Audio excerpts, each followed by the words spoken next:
with Bowie? I got introduced by a guy named Michael Kamen, who passed away about 5 years ago. He's a good friend of mine. He became a very, very well-known music composer for film.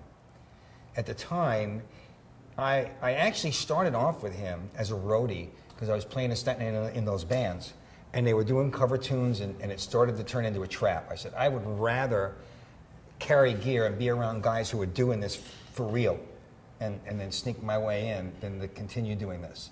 So I got in Michael's crew as a roadie, and then eventually, because actually I used to jam with the band at all the sound checks.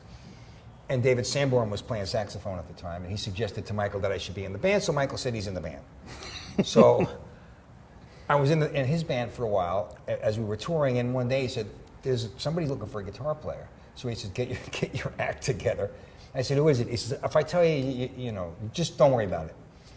Calls me back a few days later, says, you're going to get a call from David Bowie's people, right? And I got a phone call, and I did an audition.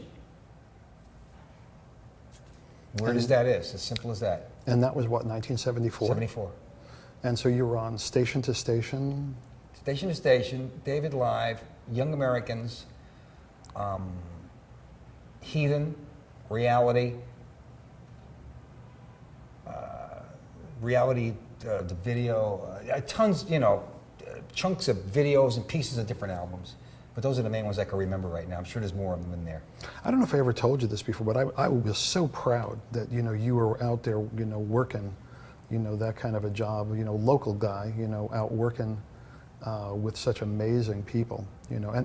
And what was Michael Kamen's other band, the New York Rock and Roll Ensemble? Yeah, he was in a band called New York Rock and Roll Ensemble, which was some graduates from Juilliard. Mm-hmm. So they were doing this rock and roll hybrid with fusion. Classical fusion weird thing that took off in the Northeast but really didn't do anything anywhere else. And then Michael moved on to producing and then moved on to scoring and got it completely out of that end of it. But you know, that was the progression. Actually, the guy that even hooked me up with Michael was a friend of ours named Hank DeVito. Oh, pedal steel player. Pedal steel player who became a very big time writer in Nashville. And he was one of the guys from the neighborhood that did well. He introduced me to Michael. So it was just being in the right place at the right time, meeting the right guys, and then taking that chance of saying, you know what, if I stay here in Staten Island and I keep playing cover tunes, I'm going to wake up 20 years from now and I'm going to be sitting in the same place. So I decided that's why to move on and just say, I don't care if I got to carry equipment, anything to get out of here. Well, there was a real generosity at the time.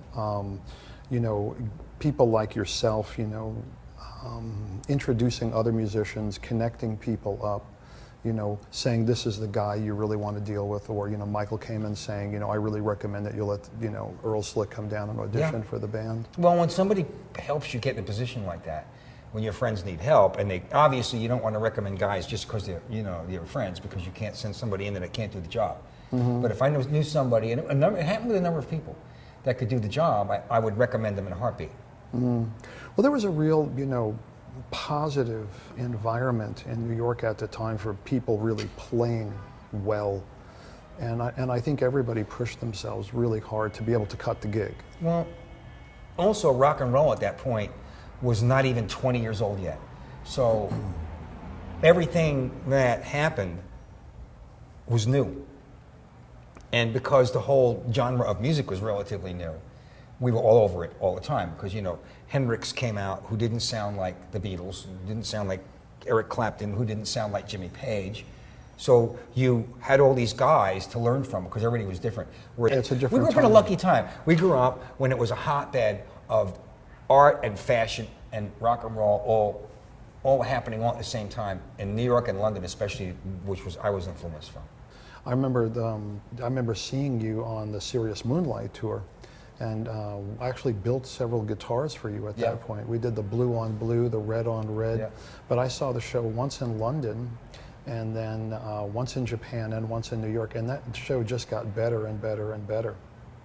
Well, that happens. Happened on the last tour as well, you know. Once you get that stride going, like when you work out. Your first couple of weeks is you don't want to go, it's painful, it sucks, and then all of a sudden it kicks in. Same thing with the tour. It's the first couple of weeks you're awkward, the material's awkward, you know, and then once you, all of a sudden you hit the magic day.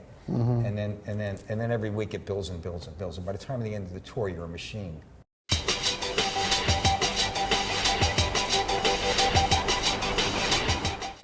How did you wind up with the John Lennon job? The John Lennon job is a mystery. I don't know. Jack Douglas, who produced the record, contacted my manager and said John was putting together a band to make a record and he wanted me to